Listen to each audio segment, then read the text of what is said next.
Okay, so we're here again with Peyton, and we're taking a look today at Hey guys. the Black Lives Matter street. So what happened was in Washington, D.C., they took the street that's been kind of controversial lately near the White House, and they painted Black Lives Matter huge, so sidewalk to sidewalk going down the street. So you can see the picture there.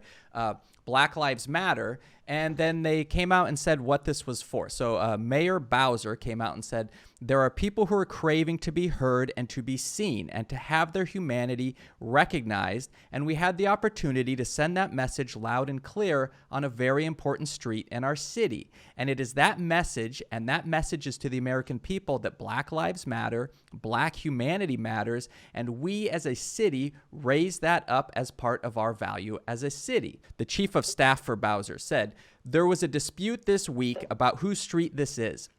Mayor Bowser wanted to make it abundantly clear that this is D.C.'s street and to honor demonstrators who were peacefully protesting on Monday evening. Okay, then on Friday, President Trump came out with a tweet, and this is his tweet. The incompetent mayor of Washington, D.C., whose budget is totally out of control and is constantly coming back to us for handouts, is now fighting with the National Guard, who saved her from great embarrassment over the last number of nights. If she doesn't treat these men and women well, then we'll bring in a different group of men and women. So I feel like that tweet alone, you could fill an enormous video on, just from the number of things that go wrong in that tweet, from ending it with what I interpret as a threat to send the military in. But it also just seems completely tone deaf to me, that it's like, if there was any chance that he could hear what the protesters are saying and maybe listen to it, that it would be interpreted as weakness by him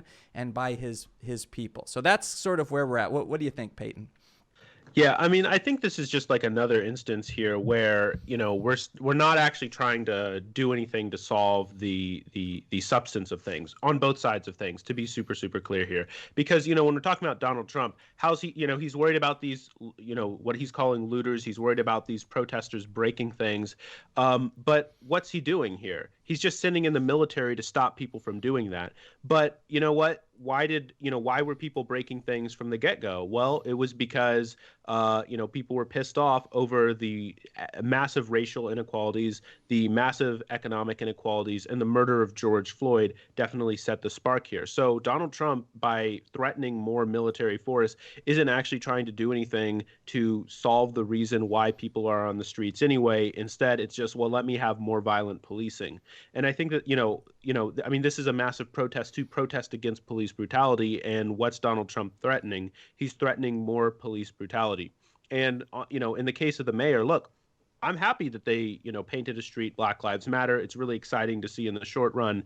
But in going into the medium and the long run, I want to see some real serious reforms, both to policing and also to economic issues, which definitely also lit the spark. Yeah, and I think, the argument can be made, and it's a reasonable argument, that painting Black Lives Matter on the street doesn't fix the problem, right? And you hear this from some people who are objecting by saying, well, what's the point of that? How is that making any difference? That's not changing police brutality. But it does, like she said in her quote there, it does bring attention, and it acknowledges the people who are protesting and saying, yes, we hear the message that's being put out there, and it is a valid message, and we are going to move forward with that message in mind, right? So it's not like anyone thinks painting the street has fixed the problem, but it's saying, yeah, let's work together. We hear you have something to say. Let's work on this. Yeah, no, it's absolutely like a great thing, and I definitely support it. Like, I'm not saying that I oppose it or anything like that, but when you talk about bringing attention to it, well, that's only useful insofar as we're talking about bringing attention to solve it in the medium term and in the long run. So as long as we're also talking about having real solutions to crime, to or solving the roots of crime, as opposed to just bringing in more police officers and bringing in solutions to police brutality, then I'm definitely happy to see it. And it's definitely a great middle finger to Donald Trump there. So to that extent, it seems great. Yeah, and I think you kind of have to have this planned out as sort of short-term, medium-term, and long-term, because as we know, government does not move quickly, right? So the changes that are going to have to take place systemically to the system are not going to happen overnight. They're going to happen. There's some things that might happen short term, but many things are going to take a long time to happen. But at least in the meantime, we can be coming together as a community and saying, yes, we all agree this is something we should be moving forward on. And just that, just seeing a large portion of society agreeing, I think wakes up other people who maybe aren't paying attention or disagree and going, oh, wait a minute. So most people think this is an issue, and sort of forces them to maybe face these kinds of things that otherwise are easy to ignore. Yeah, and it definitely puts DC statehood to the center of things, especially over these past week or so, when it comes to these protests and the way that Donald Trump is just completely stamping over DC's independence and, pointing out, I should say, the fact that DC is not in any way independent, is entirely run by Congress, by outside legislators. I mean, DC has no independent autonomy or independent control, something that conservatives claim to really, really value. No local control or anything like that. No local governance that isn't finally, at the end of the day, under the control of Congress. Like, sure, they're granted a city council and the like, et cetera, but all of those things, at the end of the day, if Congress decides, you know what, man, I don't actually like what you're doing, they can stamp it out just like that, right like that. And by the way, when Donald Trump is out here on that tweet talking about DC's city budget having issues, part of the problem with that is because of the fact that DC does not get all the extra funding that states would get. So if DC was a state, it would get all kinds of other subsidies, would get all kinds of other funding that goes to states and other local budgets that DC just doesn't get. So every single time DC tries to do public transport, members of Congress from Wyoming have objections. Anytime we try to expand public transportation into Northern Virginia, where I live, people in Wyoming, people in North Dakota, South Dakota, they're telling us what we should be doing with our public transportation, right, and whether or not how much I should be paying for my bus fare all the way out here in Northern Virginia and in DC. And it's outrageous, actually. And so I would love to see a really principled conservative objection to giving DC statehood, because I haven't heard one yet. Yeah, and that's one of the things that like comes up in this tweet here is he's attacking the budget, and you kind of wonder with Donald Trump if he really even quite understands how DC operates. But I think there's a lot of people, it's easy to forget that DC does operate in a different manner, and your point is exactly right that the people who are making the decisions about how DC operates aren't really accountable to the people of DC. They're accountable to their people back home that they're, are either going to vote them in a primary or in the general election to get them back in that position, which is different than in California. When I vote for the governor of California, no other state is having a say in who my governor is going to be, who's going to be making decisions for my state. So it is a weird situation that we have with DC. And DC does also have other issues in that it is so small, right? Like in a lot of places, you have a city and then you have the suburb area. And those suburb areas, they work in the city, but at the end of the day, they're still accountable. They're still in that state oftentimes, right? There are exceptions, where, cities are close to the border. I think like St. Louis and stuff like that is sort of like that. But, like the vast majority of commuters are, people commute into DC and, they live in Northern Virginia or they live in Maryland. Like during the day, DC's population is closer to 1.5 million. And then like its actual like sort of living population is like 600,000. So there's just like a massive commute into DC. And so there are just like other issues when it comes to just having a very small locality and also having, for instance, DC has a low skyline in order to make it like, really pretty and stuff like that, with all the monuments and all the buildings. I think like the Washington Monument is the tallest thing there. And so, there would be massive skyscrapers. Instead, in Northern Virginia, like in Tyson's, for instance, they have the most office space in all of the DC metro area. It has and like a higher population and things like that. So it's an interesting situation where there's like almost in a sense multiple capitals, you might say, of our country, where most of them are in Northern Virginia. For instance, you have the Pentagon, but you also have like all kinds of other like government buildings, government offices, defense contractors dotted across Northern Virginia and in parts of Maryland as well. So it's a unique situation that our country has, and yeah, it's very complicated, and Donald Trump definitely does not understand that. Yeah. Leave it at that. And so with this symbol, this Black Lives Matter symbol that's painted on the streets, there's other symbols that are basically being dealt with during all this protesting, and that is these Confederate statues, which have been controversial for a number of years. People have been basically taking them down. There's been, I think, at least 2 and maybe more where people were just trying to take the statues down themselves, and the government officials in those areas basically said, okay, we don't want people getting hurt by tearing these statues down. It always makes nice video when you see statues come down and stuff, but we don't want people getting hurt. So we promise to have them taken down in the near future. And I think one of them, within 24 hours, they started taking it down. There's another one where they've started planning to take it down. And this isn't happening everywhere, but there's a number of locales where this is happening. So what do you think about the importance of these symbols coming down in this way?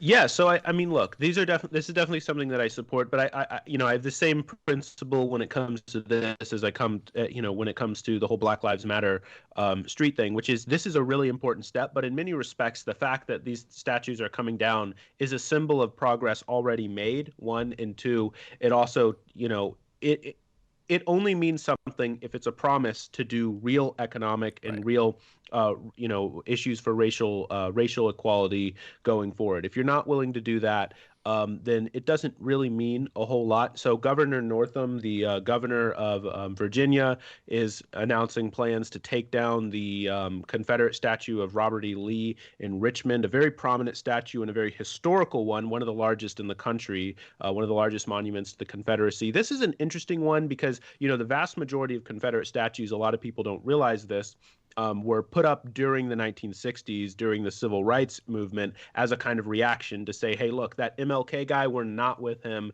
We're still racist, right? So that's what a lot of them are all about. In this instance, this is an instance of a statue which is relatively contemporaneous. They had, I believe they started plans to build the statue during the time of the Confederacy, but it was only completed after the war. So they were already defeated, and it actually does have a historical sort of imprint to that. And so people say, well, we should keep it up for for future generations so that they can learn about the history of our country and learn about racism. To which I say, look, I'm actually more sympathetic to that view than you might think. However, I don't think they need to be up and being honored. I think you can put them in a museum, and people can learn just as damn well from those statues in a context of a museum where we're talking about the history of our country. And I think that there is a lesson to be learned when it comes to these statues and how people view them as a cultural heritage, which is that, it shows us how deeply and embedded racism can become into a society and into a culture. And it can show us just how racism has become, in many respects, parts of American life, right? So, people, for instance, I lived in the South. So I lived in Georgia, and I knew people who had literally had Confederate flags just like on the back of their truck, just driving around. I lived in Peachtree City, Georgia. It was a golf cart community. So I drove my golf cart to school, and people would have their, Confederate flags on their golf carts. And, they would, in the same way that you might sometimes see a pickup truck with a massive American flag on it. I've seen, with like massive Confederate flags. And not all of these people are just like actively racist, but they are in some sense passively racist in that, trying to understand how deeply the cultural heritage of the South is tied up with this deeply racist history of the Confederacy is an important lesson. And so I do think that the context of a museum makes a lot more sense. Yeah, I've always thought the argument for a museum is a decent argument because, I definitely feel like history is important and we need to understand history. But at the same time, I can understand if you're going to a major government building and you're seeing statues there on your way in to go do business that, are going to sort of, like you mentioned earlier, send that message that, there's a certain train of thought that's being held in this community, and it may not include you as a citizen. It may be somewhat against you. That's something that I have never really felt myself growing up as a white male. I can understand that from an intellectual standpoint, but I don't know what it's like to grow up in a situation where you really feel like that statue really sort of like impart something on your life. Like I can't put myself in that situation, right? So is that enough if you move it to a museum type situation? Is that Well, it depends on the context of the museum, right? So if it's a museum that's celebrating conservative or Confederate heritage, like obviously not. That's arguably worse, right? But if it's in the context of a museum that's talking about America's struggle with racism, and the African American Museum, and how our long struggled history with racism in this country, I think that having place for one or two, maybe three Confederate statues, and having the lesson of how cultural heritage can be deeply connected to racism, and how racial icons racist and racial icons can become a part of Southern heritage, is an important lesson, I think, for future generations to become aware of the kinds of discrimination that they may, even in the future, that we might not even be aware of the kinds of discrimination.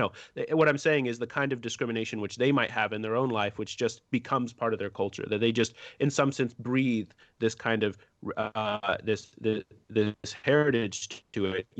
Like I said, I was growing up in Georgia, and it actually is true. Like, because one of the responses that you hear when it comes to some of these debates is, well, the Confederate flag is part of the cultural heritage down there in the South.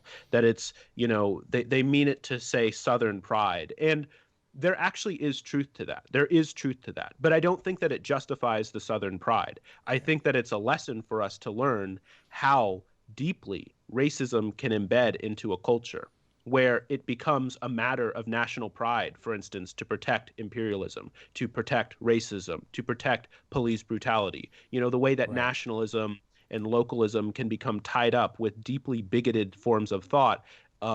And I think that's a lesson, that's a struggle, which we have been facing ever since we became human, and we're going to continue to face for generations to come. So I think that it's a lesson that should go down in history for the museums. Okay. Well, thanks for joining us, Peyton, for the conversation. It was an interesting conversation, and we will continue to see what's going on with the protests as things progress. Thanks, and make sure to head over to Fourth Radical's YouTube channel and check out his videos and subscribe and all that. So thanks for joining us, and we'll talk to you later. Thanks for having me. Peace.